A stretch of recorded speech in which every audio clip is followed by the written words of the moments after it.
Mes emocioneve dhe nostalgjisë, stafi të dikurshëm të edukatorëve të kopshtit numër 4 në Fier ju dorëzuan tituj dhe certifikata mirënjohje për kontributin e tyre në edukimin e fëmijëve.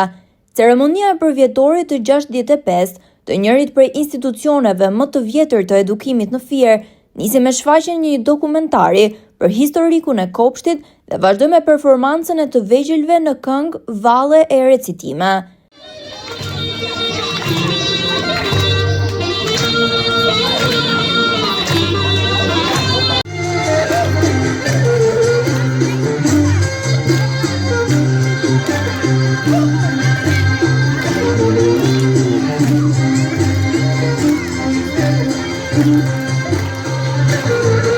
Një plejad me edukatore, sanitare dhe kuzhiniere që e shndruan këtë kopsht në një institucion model ndër dekada.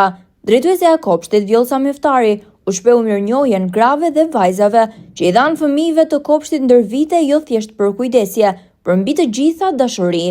Për ish edukatorët dhe drejtueset e këtij kopshti, suksesi në punë me fëmijët ka vetëm një sekret dhe ai është dashuria.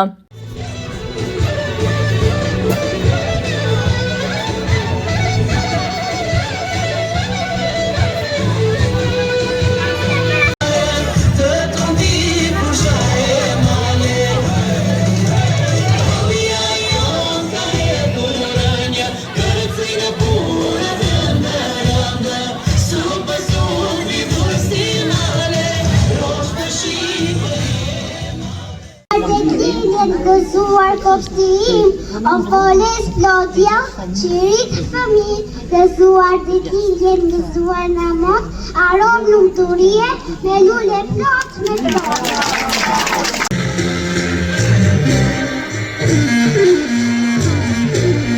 Me titull mirënjohje u vlerësuan Evangeli Pano, Violeta Liko Dhima, Llamba Shollo, Niketa Koxhaj, Lavdie Pipa, Donika Rushi, Dashuri Grëmi, Fania Tushe dhe Tefta Andoni. Të pranishme në këtë ceremoni ishin dhe nënkryetaria e bashkisë Mirela Pitushi, deputetja Antoneta Dhima, zyrtarë të tjerë të pushtetit vendor.